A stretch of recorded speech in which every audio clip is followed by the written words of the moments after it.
The Black Talk Radio Network is made possible in part with help from the Black Talk Media Project, a North Carolina-based nonprofit engaged in the production and distribution of independent digital black media. Find out more by going to blacktalkradionetwork.com or blacktalkmediaproject.org and look for the menu tab, Crowdfunding Black Media. Black Talk Media Project, helping to provide you with new black media for the new millennium.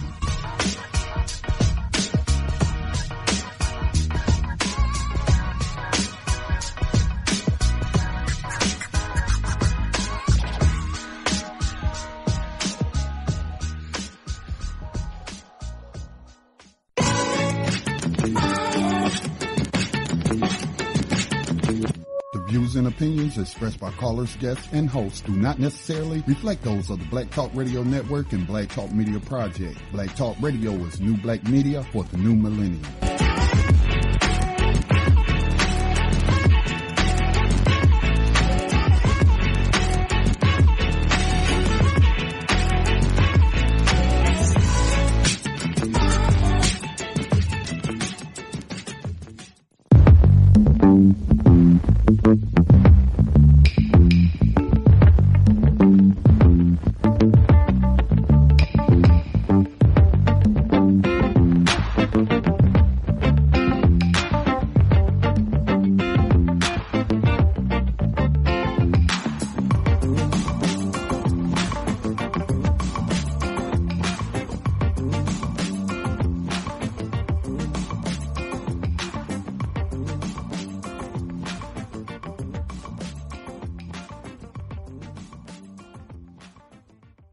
This call is being recorded. Good evening. This is Onaji Mouid. You are listening to Race Treaty that comes to you every Friday evening, 9 p.m. Eastern Standard Time, with the discussion about human potential, social welfare, economic welfare, well-being. And we particularly look at what is called ICERD, the International Convention to Eliminate Discrimination, which is really a softer, milder word to, in fact, understand and undo and reverse institutional racism. And we know that this country, the United States of America, was founded on the principle of, in fact, who was human and who was not, who would be the masters, who would be the slaves. And we see a continuation of this same thinking and practice. We're here to counteract those ideas, practices, and realities. And each week we have organizers, human rights activists who are, in fact, on the ground doing such work. Tonight we're going to continue a conversation we had where we introduce to this listening audience Norman Kirtland, who is the founder of the Center for Economic and Social Justice. And we're going to have join with us tonight someone he mentioned when he was on our program, and that is Mr. Leonard Walker, who is, I believe, the president of Descendants of American Slaves. And I'm not sure if I'm saying that correctly, and they will certainly give me correction if I'm stating the organization incorrectly. So I'd like to say welcome to Race Treaty, gentlemen, and please acknowledge that you, in fact, are on the air with me. Yes, we are. I'm here. It's Norm Kirtland again. Leonard, are you on? Yes, Leonard Walker. I am here. Can you guys hear me? We sure can. Yes, we can. So, okay, I'll go to Norman first. Norman, when we spoke on this airways, before last week, you had talked about many things. Certainly, your background. You talked about the Third Way. You talked about Capital Homestead Act and many other things. But you also mentioned the work that you're doing with this gentleman and his organization. So could you please remind the listening audience of why you happen to bring this person's name into the conversation.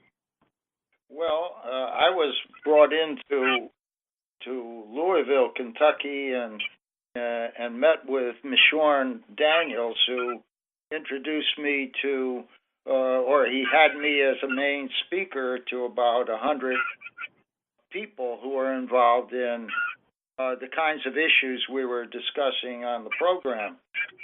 And Mishorn was the spirit, the original spirit of Descendants of American Slaves. He just said, we don't want to accept stuff on color or race, but we want to call ourselves something that nobody can protest, and that is we are descendants.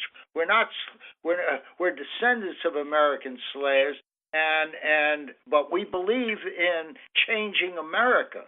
So that led to his organizing, and particularly getting Leonard Walker as his president. And they have people, I don't know what the number of members they have, but they have a good outreach. And I see that as more important than any other group to become the leaders and reach out to millennials and reach out to the young people and give them pride in coming up with a just solution for America, for all of the world. So that Leonard can take it from there and explain what he heard and any suggestions that he has. So Leonard, welcome to the show. Thank you so much for joining us. And first, tell the listening audience, in fact, who are you, right? A little bit of background about yourself, and certainly go on to talk about your organization that you represent, and then some of the comments or observations that you had from the last show that you were gracious enough not to interrupt Norm because you wanted him to have the platform. But I'm very interested to hear some of your observations and comments from the first show. So one, please tell us a little bit about yourself. Two, about your organization. And three, your comments and observations on the last show that I interviewed Norm. Thank you. My name is Leonard Walker. I'm originally from Chicago, Illinois. I currently live in Greensboro, North Carolina. I am a Gulf War veteran. I served in the military as a war veteran of the Desert Shield, Desert Storm. By trade, I am a logistical manager. I move people's things from place to place for the automotive industry. That's what I do. That's what my trade is. I also have an aviation background from when I was in the military. I've got a warehousing, manufacturing background, logistics background. So I've kind of got a perfect storm of how to move things from place to place via truck, via plane, mostly via plane. How I got involved with Descendants of American Slaves. I was, following, I guess, the Black consciousness community. And met, there was a brother Mishorn Daniels. I was talking to him, and he was telling me about these concepts, and I didn't grasp them at first. It took me some research to find out what was going on. I seen this brother. He just was hell bent on, what this was about. So I did some more research and looked into it. There's a book by the name of America's Little Black Book by a man by the name of Mr. Norris Shelton. And that lays out pretty much the identity of American slaves and descendants of American slaves. So like I said, as I did more research and looked into the concepts of descendants of American slaves, what it is, what our organization is about, all right, first and foremost, is we want to recognize and honor those Americans that America has forgotten, and that is our enslaved ancestors, who, had it not been for their sacrifice and struggles, and unimaginable life that they endured, we would not be here today.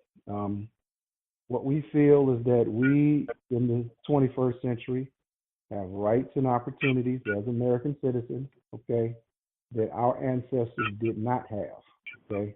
Yet and still, they managed somehow not to commit suicide or take their own lives or do whatever. All it would take is one of our enslaved ancestors to not be here, and that would radically change our lives. We might not even exist.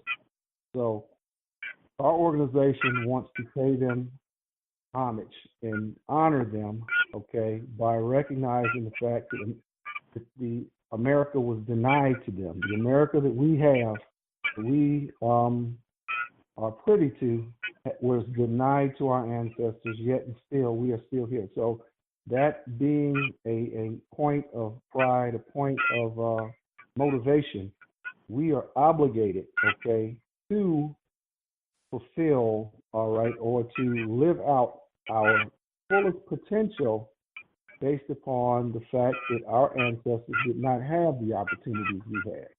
This is how we honor them, all right, because they continue to have children, even though we know that their children and families were separated, knowing that their children could be sold away, and in many cases, children were sold away. Continue to have children, continue to do things that human beings do. They loved, they had families, they had children, despite this nation treating them like property, commoditizing them, okay? So to honor, and this is something that we want to spread to our community. I think more so, our community has forgotten. Hey, listen, you have a slave ancestor. They did not have the same, they could not be educated, could not, a lot of things that our enslaved ancestors could not do or were not allowed to do, we have the right to do today, and we need to take full advantage of that. This is part of doing this, as part of transforming our community. Right now, I don't have to go into the details, but we know right now we're a suffering, hurting community.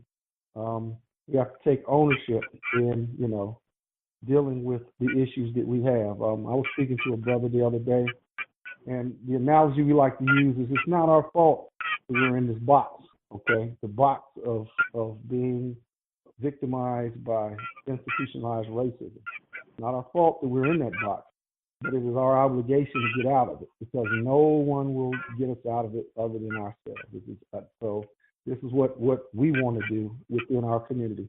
We're an upstart group. We're growing. We're looking for membership. A lot of things we got on the agenda. One of the things is, like I said, is economic justice, economic empowerment. We're looking at political empowerment as well. We want to restructure, redefine the way we engage in the political process. We've got some ideas about that. But more specifically, let's talk about the Just Third Way and what our involvement is. One of the things that you hear from many of our brothers and sisters who are brilliant, have great ideas, who want to start businesses, who may want to try to do some things, is we lack the capital funding, all right, to get things started. I hear this more and more, okay? The Just Third Way is part of a program that would allow us to have some of the capital that we would need just to get started, to try to maybe create more businesses for ourselves or improve our existing businesses, expand them to where we can employ people, where we can transform our communities economically. What Dr. Curlin was saying, I think to simplify what he was basically saying is what the Just Third Way is if you take gross domestic product of the United States, all right, and divide that into per citizen, you'll come up with a number per citizen as far as dollars goes. Well, here's the good thing about that, and I think he mentioned $7,000. Well, $7,000 is maybe not a whole lot. A lot of people would say, well, let's start out with $7,000, okay, and let's just say through that $7,000 investment, as small businesses grow, more people are employed, our gross domestic product grows. When our gross domestic product starts to outgrow our population, that number will rise. Okay, so it won't stay at just 7,000. It could go to 8, 9, 10. It could, $20,000 a year, $50,000 a year. That would be there to use as capital credit, not commercial credit, capital credit. And what's the difference? Capital credit is what we would use to, build a business based upon being able to pay that back through like an investment, okay, a return on that investment, so that the monies would always be there. This is a great idea. Like I said, is we suffer from lack of capital. We have capital. A lot of people would say, well, we got the capital. We have the money in our community, yeah, but we're kind of tight, all right, with our money. Like I said, you can use these. This could be used, like I said, any type of business, private education. There are limitless possibilities, but this is just a start of one of many things that we could possibly do in order to get what we want to accomplish done to transform our community and to transform our people, our culture. How does this work? When we engage the entire America? Well, if we're at the bottom, okay, and we raise ourselves, okay, that's good for America as a whole. You imagine a city, okay, where you have no bad sides of the town, okay. Being from Chicago, living in Chicago culture for as long as I have, anybody that's listening from Chicago will understand what I'm talking about, the bad side of town or the bad neighborhoods. Imagine if we could eliminate these bad neighborhoods, bad side, or at least reduce them, all right, to the point where young people who do everything right in life still have a chance to succeed within their own community. That's one of the things that we face within our community. I can tell you for a fact, growing up in Chicago or Detroit or St. Louis or New York or California or different places or Los Angeles, it's a great possibility within our community. We could do every single thing right. All right, go to school, do everything we've told that would lead to success, and still not have anything there waiting for us to build success with. All right. So this is one way in order to have some sort of say, hey, listen, I have this now. I can take my great ideas and I can build upon them, and I can, enjoy the entrepreneurial spirit and the free enterprise system that America is all about. Okay. Some people may not want to do that. That's fine. But if more of us do that, okay, and more of us employ, our people, we get more educated about this thing, then it's going to be better, and we can transform our community. So like I said, that's how that benefits us in that capacity. Like I said, what Dr. Curlin put out a whole lot of information, and like I said, is that's the gist of it. Is whether people want to believe this or not, America is about ownership. Okay, that's how this nation was built. All right, now, of course, they owned people. All right. Matter of fact, they owned people because people at that time, our people, were value-added commodities. Okay, well, that whole ownership thing has never stopped being a vital part of America, even though people are not owned outright per se. But so part of that ownership process, all right, having a piece of America. I'm a homeowner right now, so I have something that I can use as collateral. I can use to, hey, I can start a business. So, that ownership, that's one of the problems we have within our community, is we don't own enough things. We don't understand the concept, okay? It's something simple. It's something available to everyone, okay? And that's really what we really would like, to make sure it's available to everyone, the concept of owning. So owning stocks, wealth building, all of this kind of stuff is crucial to our economic survival. If we don't as the people start getting economically into these types of arenas, we will be locked in box, all right, in a economic, caste system where we'll completely be at the bottom with the concrete ceiling above us, and we'll never be able to break through. So, and that's what we want to avoid. Dr. Curlin talks about, breaking down racial barriers, and we absolutely believe this as well. He spoke about how you don't believe in color. In fact, what we believe is when you look at the concepts of color, okay, I mean, you can look at someone who is quote unquote an African American, and they're at the same time be considered as a black person. And you look at them and you ask them, well, what makes that person black? Obviously, it's not their skin color, because you can have somebody like Cory Booker, Senator Cory Booker, and somebody like Senator Tim Scott, who are completely different complexions, all right? Yet still they're both black. In fact, Cory Booker is so light complected, someone like George Lopez, all right, who is Hispanic, is actually darker complexion than he is, but yet he's not considered. So how could somebody be black and somebody be darker than black? See the confusion in color. Well, what we believe is that the color concept has nothing to do with your skin. What it has to do with is your social status. All right, you are in. America has a invisible caste system, an unspoken caste system, and that's one of the things we want to dismantle.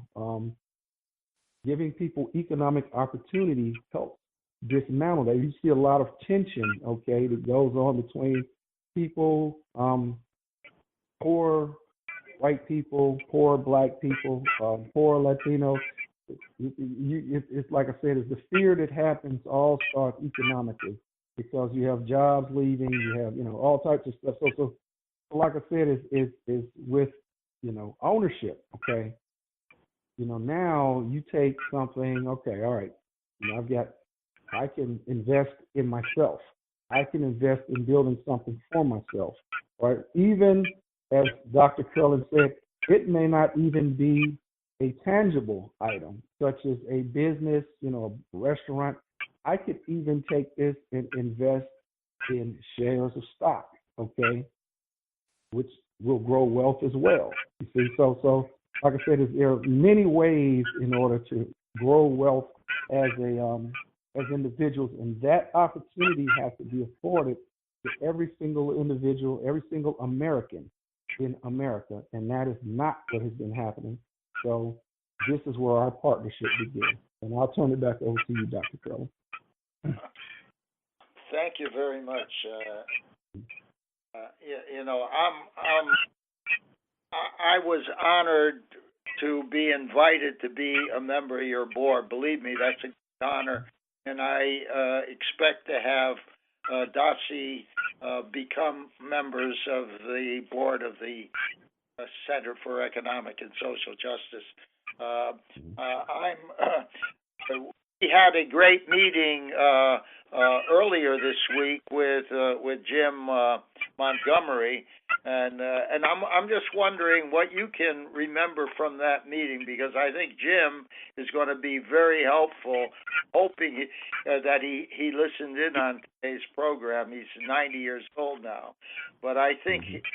What did you get out of the meeting with Jim? Because I think that may be significant in terms of connecting up with a person who's done phenomenal things in trying to change cities and build housing, etc., both here and in Africa.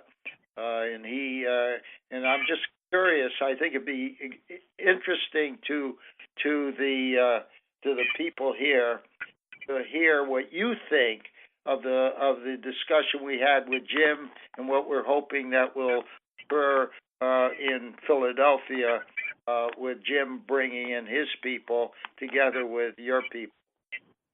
Can you say something about that?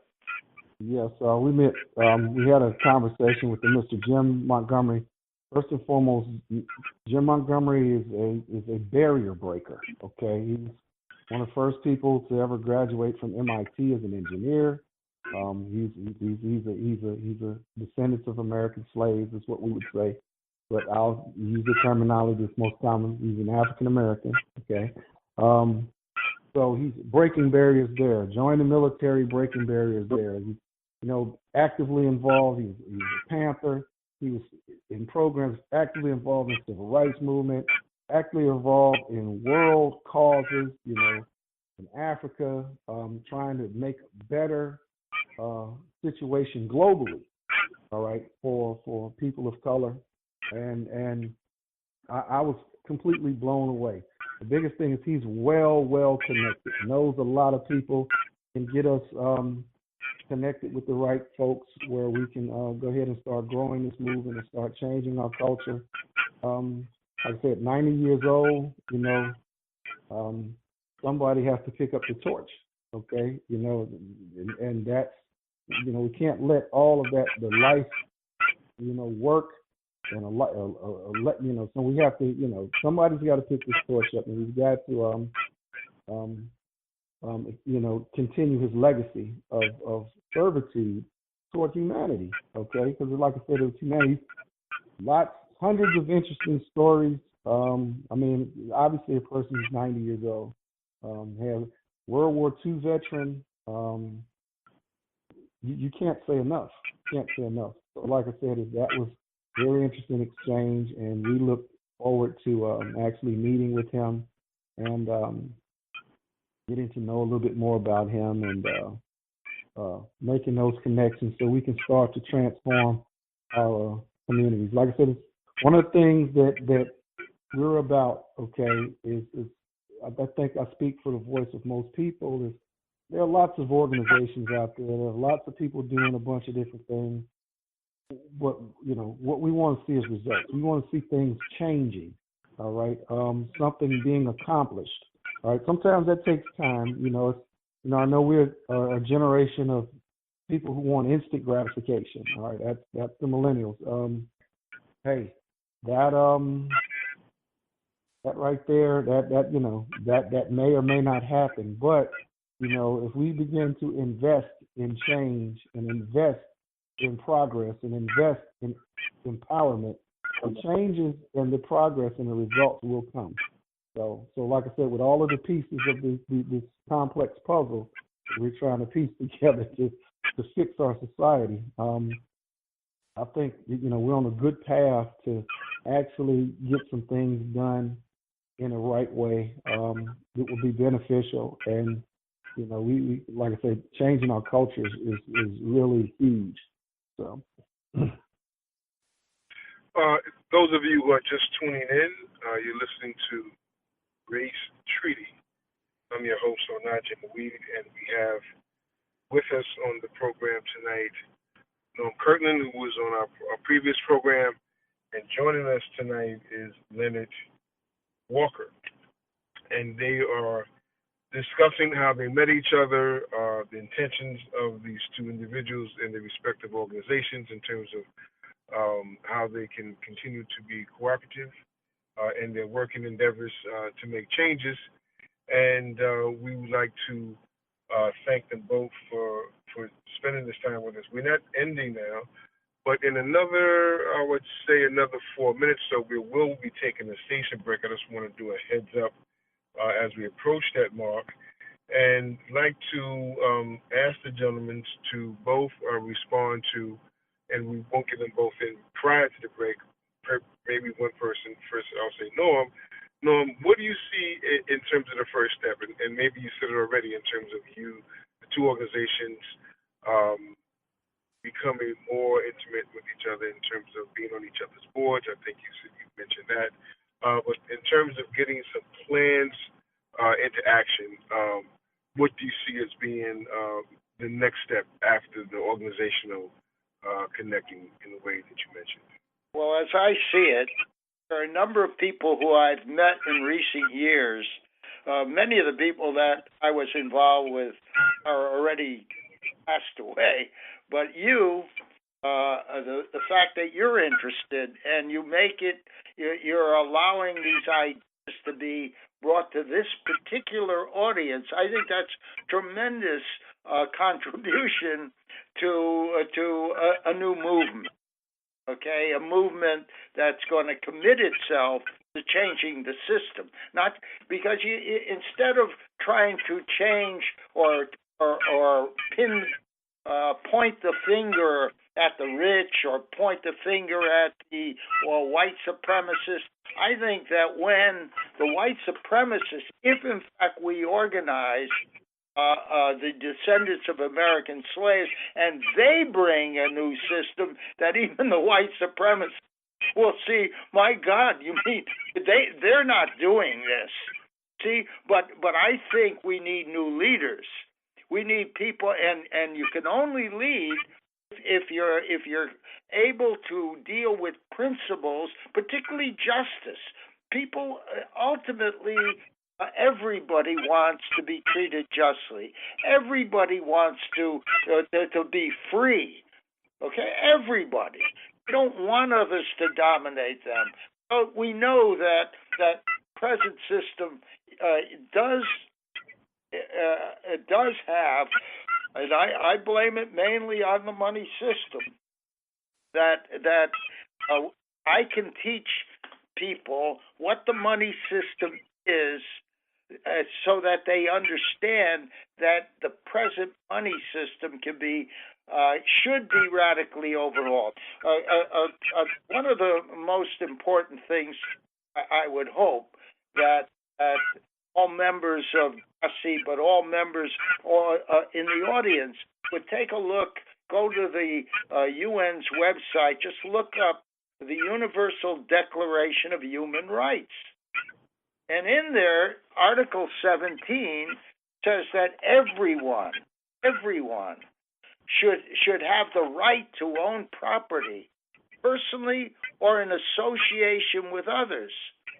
Now, no country in the world supports that right, including the United States. It's the Universal Declaration of Human Rights. So ultimately, the best we can do is make sure that human rights, particularly universal human rights, are actually implemented in the system. But nobody is fighting for that. And I say, who but the descendants of American slaves should try to make the right to own property, the right to a money system that supports that. You see, I understand that people cannot afford under current the monetary system to start new businesses. In which people. Norm, we need to take a break right now. Okay, we're at the half-hour mark. We have to give at least 30 seconds for our station to make their station break, and then we'll be returning back in about another 30 seconds. Right. In 2008, the Black Talk Media Project launched the digital radio platform Black Talk Radio Network, the first such platform created to serve the black community specifically. Black Talk Radio Network has grown with a variety of radio hosts, digital radio stations, and podcasters. Web analytics say Black Talk Radio, the platform, has an online reach that ranks it among the top independent black media platforms in the world. All of this is possible because of financial contributions to the nonprofit Black Talk Media Project. If you love the work we do and the voices and perspectives we bring to you every day, make a donation today to ensure that Black Talk Radio is here in the future. Black Talk Radio is new black media for the new millennium. Hello everyone, this is 09 Jimmy Weed with Race Treaty. Welcome back to our show. We have two guests on tonight. Norm Kirtland, who was on our show previously, and we have joining us Lenard Walker, and they are sharing with us their histories in terms of meeting each other and work they have done in terms of working with each other in respective organizations. And we're clarifying some of the concepts that they're building on. And before we went on to this break, Norm was talking about human rights. particularly the Universal Declaration of Human Rights, Article 17, that speaks to everyone having the right to own property and own land. And he was speaking to us about how he hopes to bring this into existence here. So, Noam, please pick up where you left off. Okay, it starts with where is the frustration in today's system? What group, what citizens of America do we have that frustration most heavily? And I say they're the descendants of American slaves, also the Native Americans, same thing.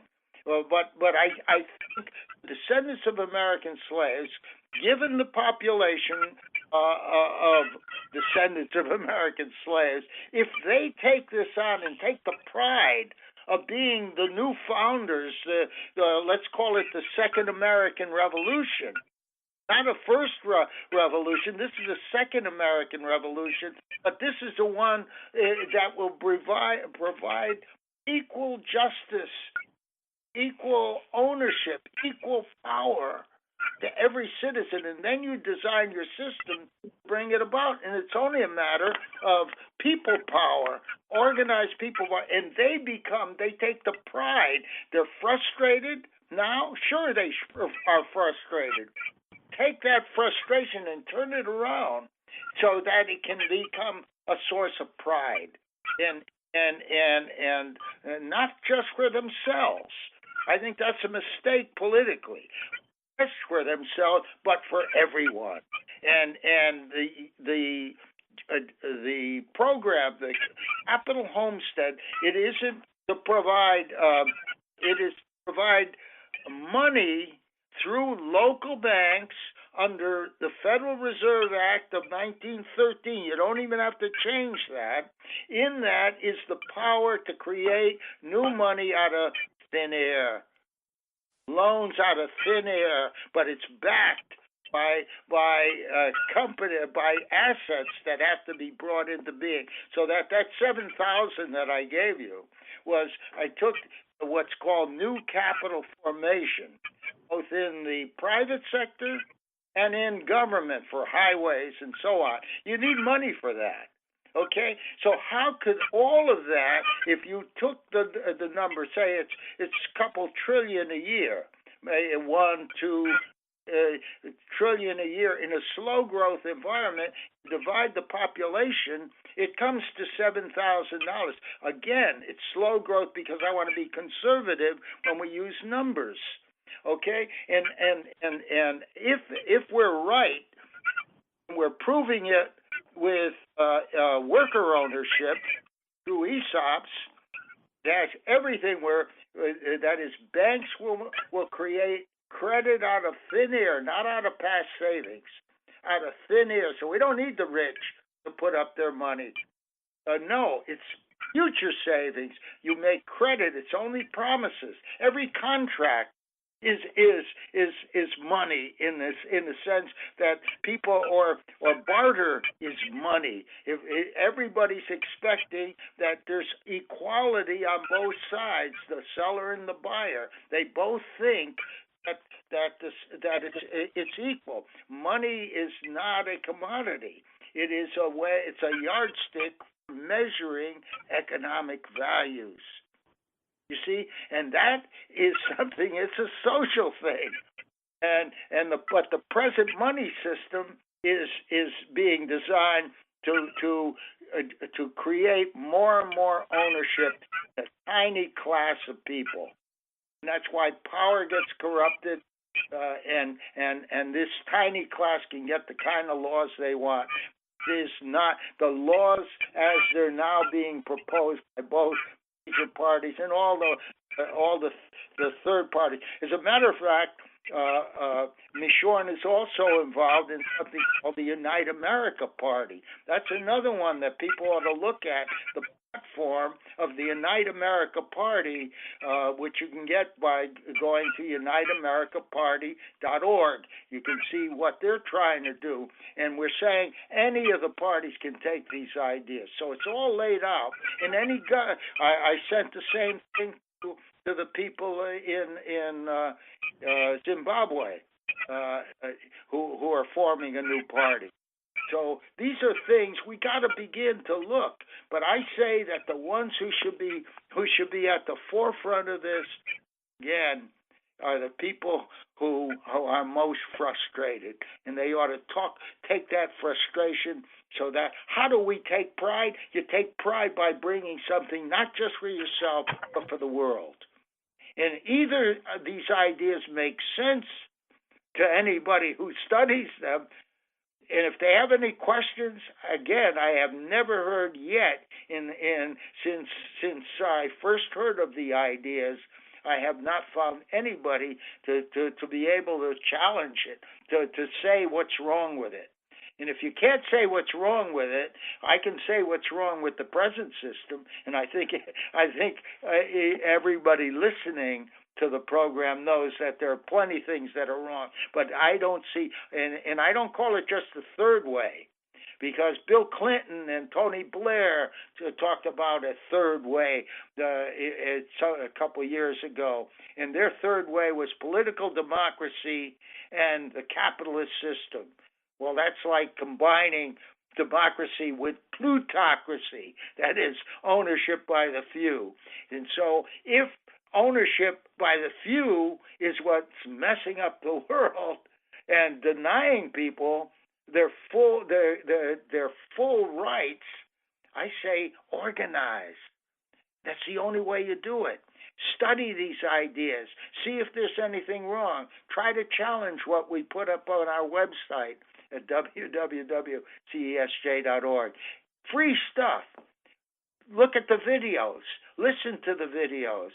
And so there are different ways to see everything. And I'm saying this is a global library. We call our website a global library.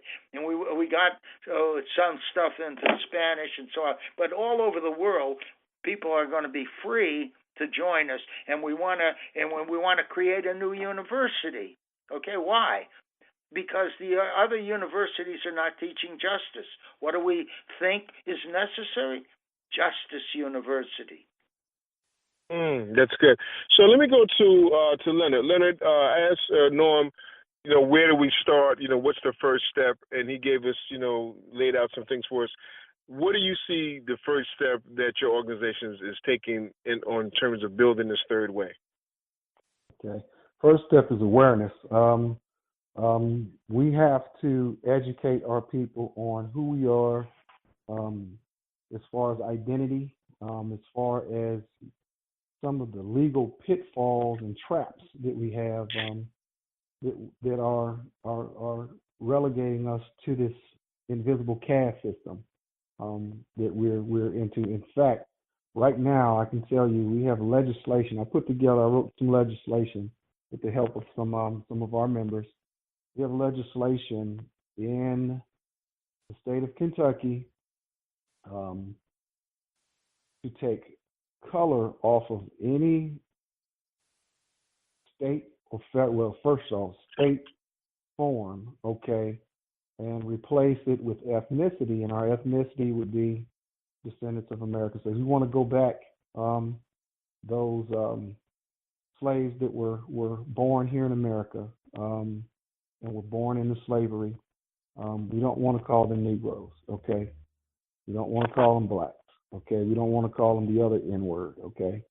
These people were American slaves, okay? And it's important that we do this for legal reasons, all right? So that's what we want to do, establish a legal identity first. We want to also get the word out and get people involved in what we're doing, buying into our concepts.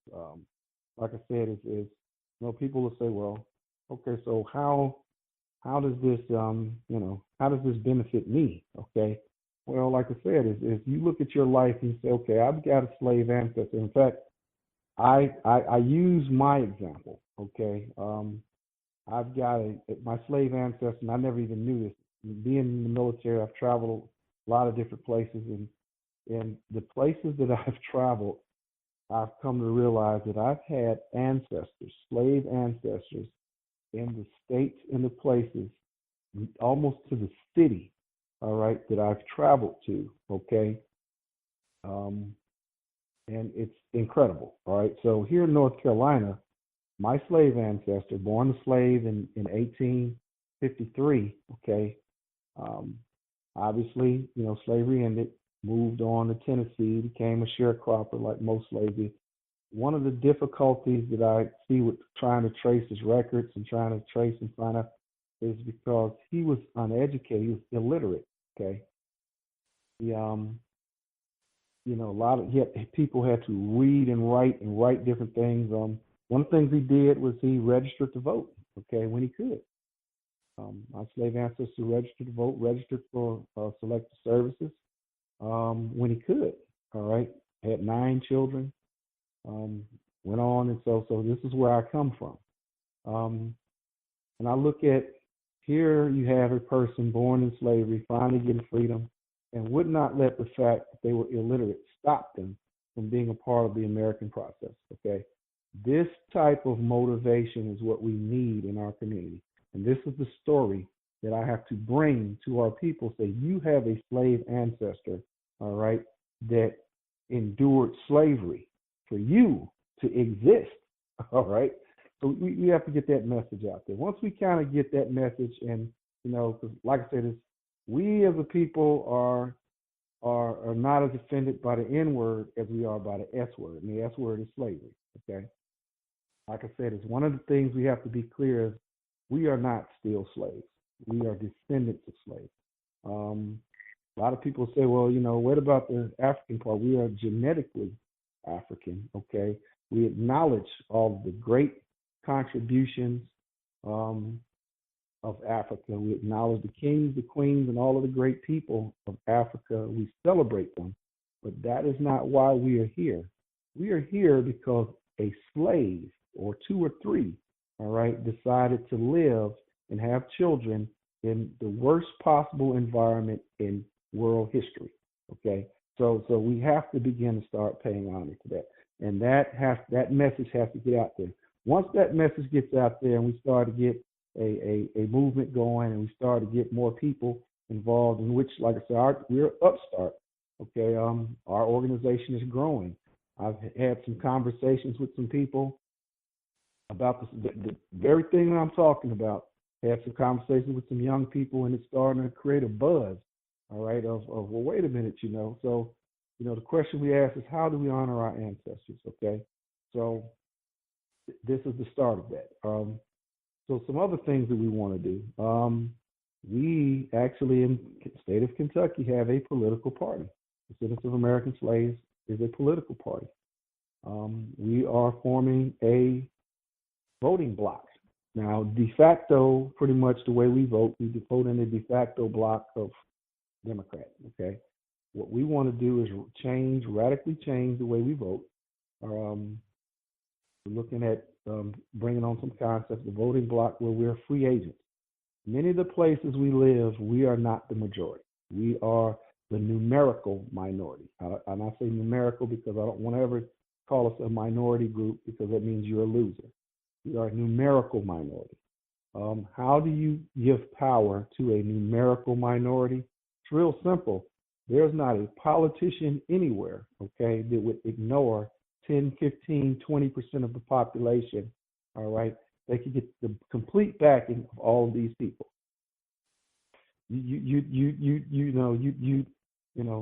Now you have politicians trying to speak your language, okay? Now you can say, all right, here are the things that we need to have happen in our community.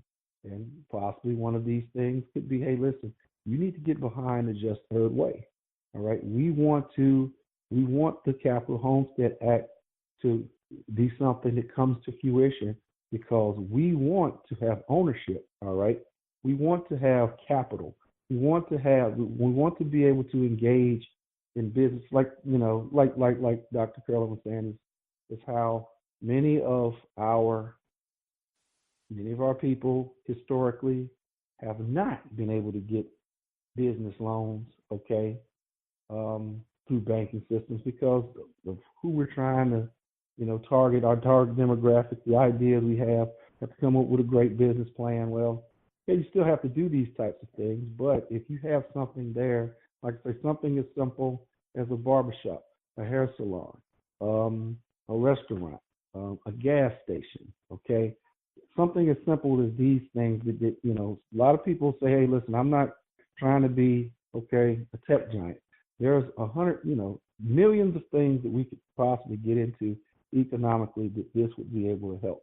But like I said, step one, raising awareness just of the organization and the concepts of Descendants of American Slaves and what it is we're trying to do. Create legislation. Like I said, we've got legislation out there that we're trying to push where we're dismantling the idea of color identity. And why is that important? Because color identity is not based upon your skin color. It's based upon a caste system that relegates people in certain levels that they cannot get out of. I'm pretty sure you're aware of the Dred Scott case of 1857. That case right there, was it Supreme Court Justice Roger Taney specifically used the words black. Okay, he said any black man. All right. Matter of fact, he wanted to throw the case out because he felt like we're not citizens. If you declare yourself as a black man, any black person, black man, all right, there's not a law a black man can create that a white man has to honor. Okay, he's speaking in not color as in your skin color, but in terms of black being someone of a slave caste. A slave caste to a master caste. Slave castes are not people who are human beings. They're property. Property does not have rights and cannot enforce laws or enact laws on the owners of the property. All right. So this is kind of a tricky situation because one of the things about that is that the way the justice system works here is it gives you enough rope to hang yourself. So if you admittedly, and this is one of the things, if you admit to being black, then you are admitting to a Supreme Court ruling that has not ever been changed or repealed, all right, ever. So you are admitting I'm of this caste or this class of people who don't have rights, who are not citizens, who no one has to respect, all right, as far as their authority. This is why, you have to operate as Americans, okay? Our ethnic group, our ethnicity would be the descendants of American slaves. So, but, getting back to, the importance of, that's why we want to eliminate the color. You get that out of there, okay, now we're operating on the basis of Americans. As Americans, we're protected by 13th, 14th, 15th Amendment, First Amendment. Now the U.S. Constitution, as a soldier in the United States Army, I can tell you, I took many times, I took the oath to protect the U.S. Constitution. Therefore, the U.S. Constitution is what gives me my citizenship, my sovereignty, all right? And these are things that we need to teach our people, all right, so that they may understand, okay? This is why we have to get away from this color, okay? Because color, like I said, is about relegating yourself to a caste system. Anyone who's ever seen a Hindu caste system, they would know, you see the different colors, and the bottom is the black caste, which are considered the untouchables, the corrupted people. So America has a similar caste system like this. It's not something that has been said. It's just something being enacted. We want to get rid of that. We want to create more legislation to get rid of all of that. And then, like I said, is as we partnership with Dr. Curlin's organization, we at the same time implement some of these policies, some of these, we implement the just third way, all right, for ourselves to give ourselves economic power. And then, like I say, as we raise up, then you can look at the whole scope of the human element of America. I mean, it makes no sense to build an impenetrable ark and you still are in stormy waters, okay? That's what I say. If the end game is just to quote unquote fix black people, all right, okay, that's a good end game, but eventually that's going to fall apart because the waters that black people still in are still rough and choppy, all right, which is the waters of America. We have to calm the waters, okay? So fixing us is a priority, but also calming the waters of America. And I think fixing us and calming the waters ends up being kind of the same thing. You know, we end up doing both at one time. So, like I said, there's Upstart Group, we're getting, you know, things together, membership, websites, all of these types of things going. Be still in contact with, you know, heavily involved with the CESJ and Dr. Curlin. So this is where we are, and then hopefully, you know, you can invite us back on, and we can tell you some progress in a couple of months. Me myself personally, in about 90 days, I've got to go and speak at the University of Louisville, all right, on Descendants of American Slaves and to lay out exactly what we were talking about. You know, to some students. We want to reach our young people. We want to reach our older people. We want to reach our churches. We have lots of resistance. It's amazing how we almost have more resistance within our community than other communities, but that's okay. That's okay. That's not going to deter us because, like I said, is what we want is results. And as things get done and people start to see results happening, some of that stubbornness kind of loosens up. And that's you know, and one of the results we would like to see definitely is that we have some involvement. You know, we get it to where, you know, our people are benefactors of the Just Third Way within our community. You know, one of the things that I like is that you're going to be having T-shirts where people can wear. And what's the slogan going to be on that? It's going to be own or be owned. I think, believe me, that gets people's attention, and we're talking about a different paradigm, a different system, a way of thinking, and you got to start. And I think you could summarize everything that we've been talking about in those 4 words: own or be owned. And we say now we think that we can change the money system and the tax system. And I know that we were able to change the tax system to let workers become owners, and it works better than typical companies if it's done right. There are something like 10 million workers who have benefited, you know, but it's not enough. It's not enough. And I have criticisms of most of the employee stock ownership plans, but some are done right. They have what we would consider to be a governance system and a voting system, so that all the workers would have equal opportunity to become owners, while the chief executive officer would be a different type of person. He'd be what I call a servant leader and teacher. So you see, if you're thinking that way, you're going to be in an organization where everyone, if the leader sees himself as the ultimate servant of the company and somebody who has something to teach others, you'll create a new culture within the company, and finally, who are they serving? The customers. And will they be able to be? Will they be more successful? You bet they're going to be more successful, because they're going to do everything that the conventional companies do, but even more, because everybody will be a part of a team, all trying to succeed together. See, while, as I said, while the chief executive officer may earn more than somebody who's a janitor, but when it comes to ownership, this is where I want to change the ESOP convention, where they give a little more to the top people than the bottom people. No, nobody puts up their own money.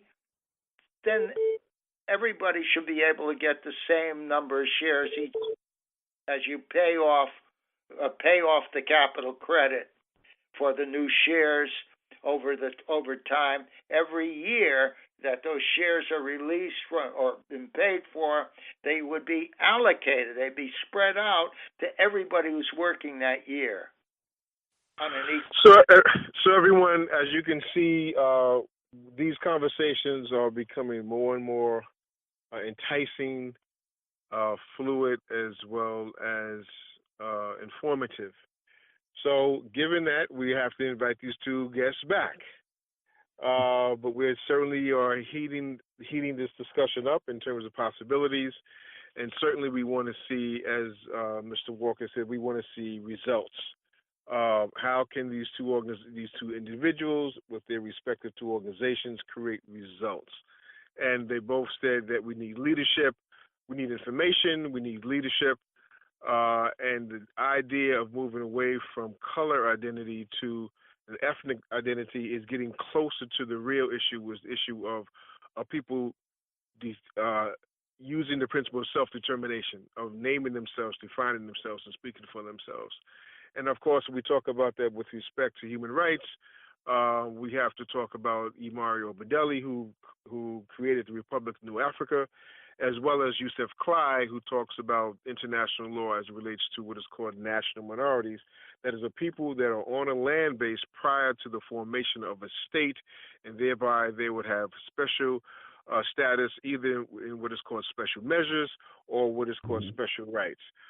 This has to do with standing in terms of having a political status, in terms of being recognized as a full participating party in whatever social contract is drawn up. So I'd like to thank our two guests, Norman Kirtland and Lenard Walker. I would like you to state your web addresses or email addresses, so those listening to this broadcast will be able to be in touch with you. We'll start with Lenard. Yes, I can be reached at lwalker.com. Dasi, DASI100USA.com. That's my email address. Or if you want to call me directly, I can be called. My cell number is 336-209-1024. Did you give a website? Website is not up yet. That's what we're working on, is trying to get our website up and going. We should have something within maybe 2 weeks or so. But yeah, now, just get in contact with me, and I can, like I said, we're building all of that kind of, like I said, we're an upstart. So all of this stuff is being built, yeah. Very good, very good. And Norm, how do people get in touch with you? Well, first let's say what's most important is the website, which is www.cesj.org, stands for Center for Economic and Social Justice.org. But CESJ, you can get me by email. It's Thirdway, THIRDWAY, at CESJ.org. Or you can call 703-243-5155. Gentlemen, thank you so much for being guests on Race Treaty tonight. Of course, we will have you back, and we'll see how your movement is advancing, see how we can assist each other in terms of creating a better world. So this is Onaje Maweed for Race Treaty, thanking our guests and thanking the listening audience. Stay tuned. Please come back next Friday at 9 p.m. Eastern Standard Time. Thank you. Brother Onaje, let me add one more thing. Is if anyone wants to, our Facebook page, all right, is Advocacy for American Descendants of Slaves. You can find it, Advocacy of American Descendants of Slaves. That's our Facebook page where we do most of our dialogue and come, with all of our concepts and things. Okay. Thank you so very much, gentlemen. Take care now. Thank you. All right. Thank you.